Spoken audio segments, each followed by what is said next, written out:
So, I didn't get a great sense of it, but I was only 2 days in every city. So how'd you do it? You split up shows every 2 days, or how'd you do it? Yeah, every 2 days. And in hindsight, I probably should have given myself more. But when you're planning the tour versus when you're on it, when you're planning, you're like, yeah, I'll do 2 days, whatever. When you're on it, you're like, fuck, I wish I had more time in this. How'd your Jews feel about that?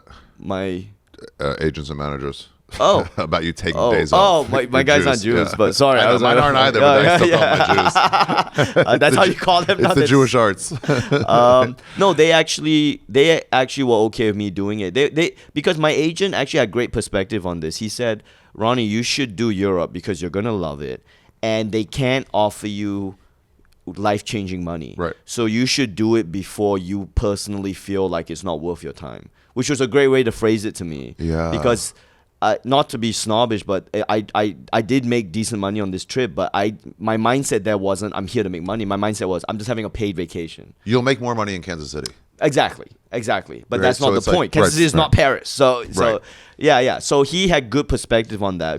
That's why I like my agents and managers, because they're not like, they're never squeezing me for cash. Mine started to be like, dude, if you're there, you got to work every day. It's not worth it. I'm like, and I go Thursday, Friday, Saturday, Sunday I'll work. Yeah. Other 3 days is off, and then I'll either stay in a town or go early to next town. Yes. But if anything, my agent actually told me to do less so I go enjoy myself. Yeah. He was like, hey, don't do, like, spread it out a bit. And then did you take trains anywhere from country to country or city to city? No, we flew country to country, but we took trains in the I took a train from Brussels to Antwerp. So, stuff like that within the city. How was that? Great. You know how they do trains? It's not like America. It's so nice. It's way nicer. Sometimes, did you do the first class train? Yeah. It's like $20 more. Yes. It's really but so much nothing. And then they come by with nice coffee and like an actual, like a better cup than this. And they come by like, what can I get you? Yeah. It's just so great. Like Japan trains are awesome. Really? Yeah. Oh, you never been to Japan? I wanna. You will love Japan. You will love it. But my point to bring up Japan is just that I feel like America is the only country that does trains the worst. Yeah, we're like cattle. Yeah.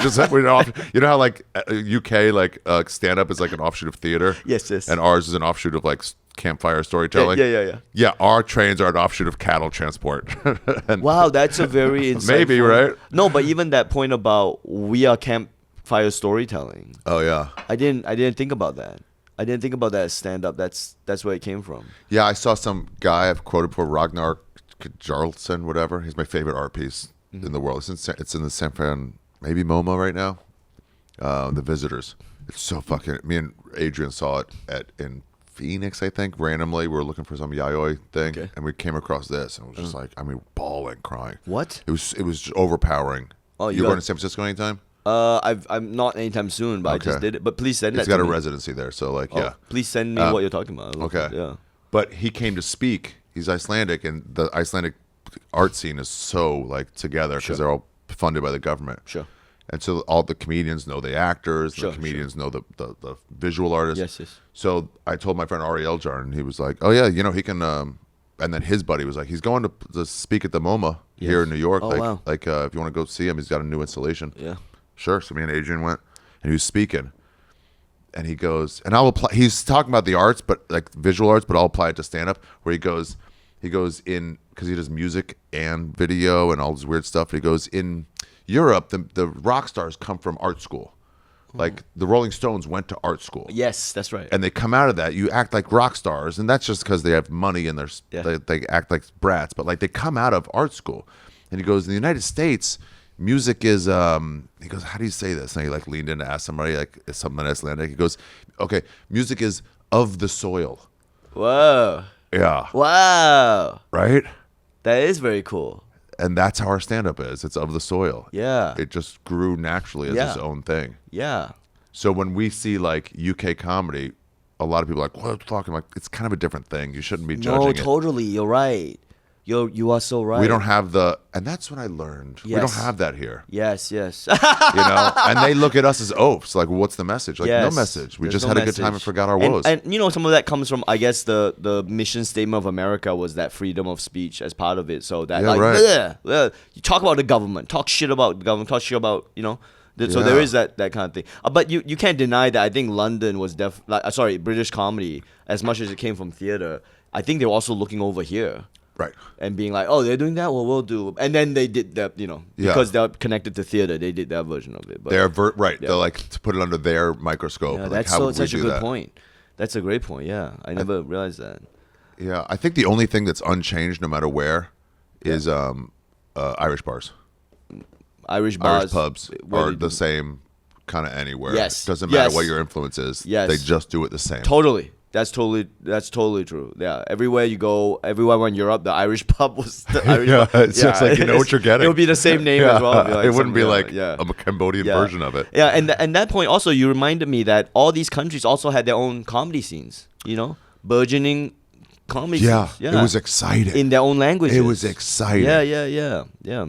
I mean, the Berlin scene was people from all over the world. The Amsterdam scene was so fucking big. Yes, the yes. local shows are packed every night. Yes. I think also, they started on their own, but then they're also, the internet's here. Yes. So they're now being influenced Yes. by you and me and Chris Rock and everybody. Sure, They're just yeah. influenced by them all. Yeah. They get them now. Yes. And there's definitely, France, I think they have their own style of comedy already. The French, that's, whatever that style is. And then, but the other guys, I feel like they're maybe more American, focused, yeah.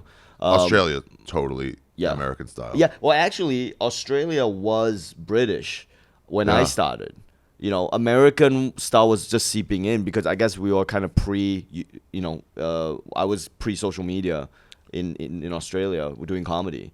So you saw it just coming into like the vibe? Yeah, it was just when YouTube was around, but no one knew how to harness it. Yeah. And so in Australia, people who use YouTube were YouTube comics, they were essentially doing sketches or they weren't doing stand-up on YouTube. Now, how like stand-up is now on TikTok, on Instagram, It's like everything should be pre-Russell Peters or post-Russell Peters. Yeah. He really did like PRP or PRP. PP. But so that Australia, I would argue Australia was traditionally more UK style and still is, But yes, I think the Americans are influencing, sometimes in a bad way. I think sometimes I think some if you're unintelligent and untalented, if you look at America, you might think that everyone here is just trying to be edgelords.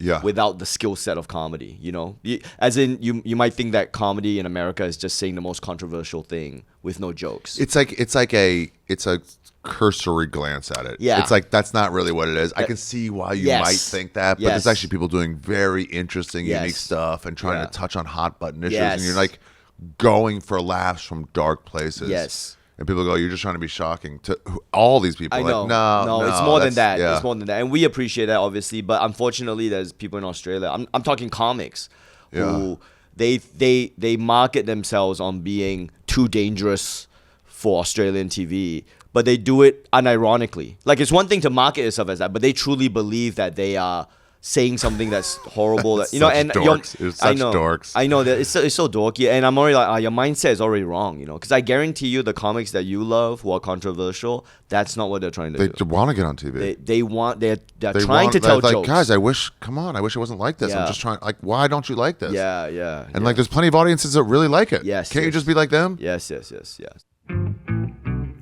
you been and where you going? This is Ari's travel show, yeah. We're gonna go on a journey today and see what there's to see in this big world. We're exploring different places, seeing all different types of faces. We're gonna talk about travel today. It's You Be Trippin'.